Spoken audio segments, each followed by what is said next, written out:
If you're new here, welcome to my channel. My name is Amy.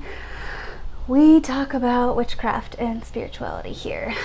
If you're not new here, then you probably know I haven't been posting as often as I would really like to, and I kind of just wanted to talk to you guys about that. Look, today we're going to talk about witchcraft and mental health and a little bit about the law of attraction.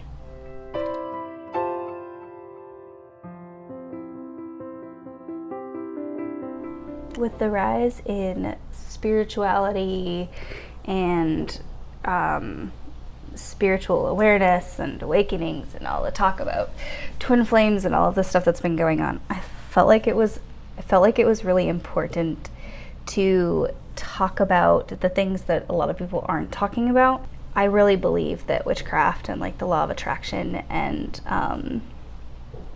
this concept that you can create your own reality, I think is really powerful in an individual's life and can be amazing for yourself, your relationships, your career, all of that stuff, really like changing your life. And I think it can be incredible for mental health, but I also think that there is the potential for people to take this idea that your actions and your thoughts and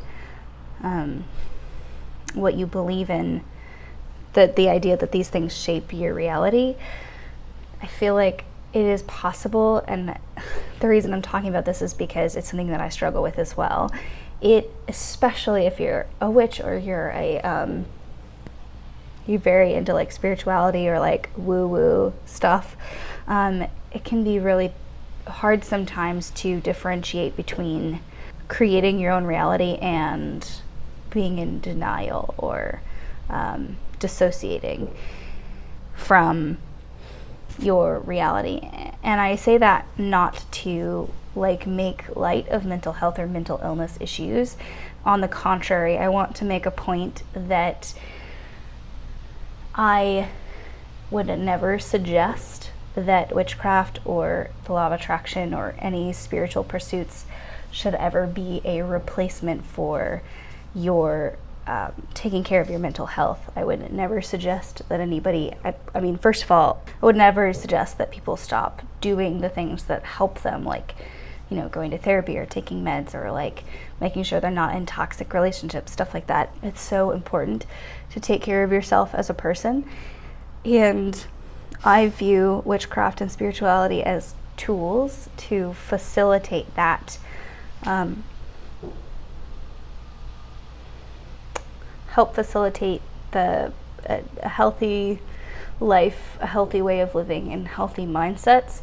But here's the thing, is just because your life doesn't look like it's perfect right now, it doesn't mean that your witchcraft isn't working, and it doesn't mean that your spiritual practices aren't still holding you up. It doesn't mean that you're in denial or you're delusional or that none of it's true. But it is still really important to take care of yourself. And I found that there can be a lot of, especially if you come from, for me personally, I come from a religious background, and so often if I'm, you know, something is not manifesting fast enough or the way that I expect it to, sometimes I'll forget all of the principles that I know about these things, and I'll start to blame myself for it not working fast enough or not working the way I want it to, or thinking that I'm failing somehow because of the way that my life is, or thinking that you know, like a psychotic episode or something is a failure somehow, that like needing to take a break, needing to take mental health days is a failure somehow. And when it comes down to it, it's not. And I'm not experiencing YouTuber burnout. Like, that's not a thing. There are 109 of you guys currently, and I love every single one of you. And I want you to know, if you're not one of that 109, I can still see that you're watching my videos and not pushing the subscribe button. Analytics tells me that. So you should consider subscribing and hitting the notification button and hitting all notifications, because that's the new YouTube thing that is happening, where you won't see my videos unless you hit all notifications. Anyway, my point is that life can be really hard. And the reason that I started this YouTube channel is not because I expected a big audience, or because I'm trying to like become a YouTuber or anything crazy like that. I just really wanted a creative outlet, and I also really wanted to share all the things that I've learned and am still learning with you guys. I mean, every time I learn something new, there's like a couple of people that I tell immediately, and now like you guys are on that list. You know, I learned something new and I'm like, oh my gosh, I need to put this on YouTube. My subscribers need to know about this. It's very exciting for me. But with that comes a little bit of a sense of obligation, because I would never want to steer somebody wrong. But I also understand that you're all smart enough to make your own decisions and decide what you do and don't want to do. But the need to feel like things are perfect before they go in front of the public is something that we need to work on, I think, as a society and collectively, because it's important that we all understand that other people are not perfect. And the reason it's important that we understand that other people aren't perfect, it's important for me to understand that other people are not perfect, is because we hold ourselves to impossible standards. I mean, there are always things that I could do better. You know, I could drink a little bit less coffee. I could get up a little bit earlier. I could be a little more consistent with my meditation practice.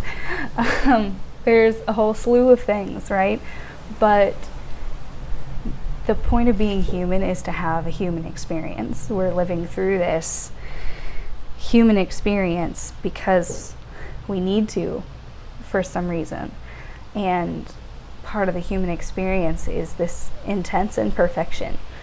And I think a lot of the mental breakdown, at least for me, comes from expecting myself to be more and to be too much all the time. And that can really just break a person down after a while. So how does this tie back to witchcraft and the law of attraction? Well, I do preach like being a co-creator, and I do believe that witchcraft is one of the most beautiful systems for doing this, and I fully believe in my practice, and I believe in what I do, and I believe in what you guys do. But I don't ever want mental health to be substituted for your practice or for mine. And that brings up something else. It can be really, really beneficial to do specific practices for your mental health, but sometimes it can be difficult to remember if you're depressed, or you're in a slump, or if you're having an episode. There are things that you can do to specifically support your mental health, instead of like trying to change your life or your relationships or the things around you. You can specifically work on your mental health using magic and the law of attraction. And that's something that I need to get back to doing, and that I need to focus more on, because I have noticed that I'm a better person when I do yoga every day. I'm a better person when I meditate daily. I'm a better person when I just approach myself and my life with love. And it's important that we don't walk around telling other people that they need to love people and forgetting to do that ourselves. For me, I found that can be a real challenge. And I've also noticed that when I start to feel judgmental toward people, it is usually because I am feeling incredibly judgmental toward myself, and I am reflecting that outward. And the world is reflecting it back to me. The world is saying, look at all this judgment. Look at it in front of your face. So I know that's kind of a weird video for this week.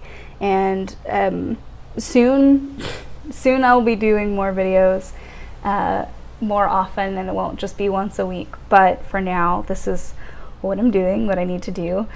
Some of you guys asked for an invocation step-by-step how-to. So I wrote a mini ebook. It is on my website. I believe it's on sale right now. It's about half price, but also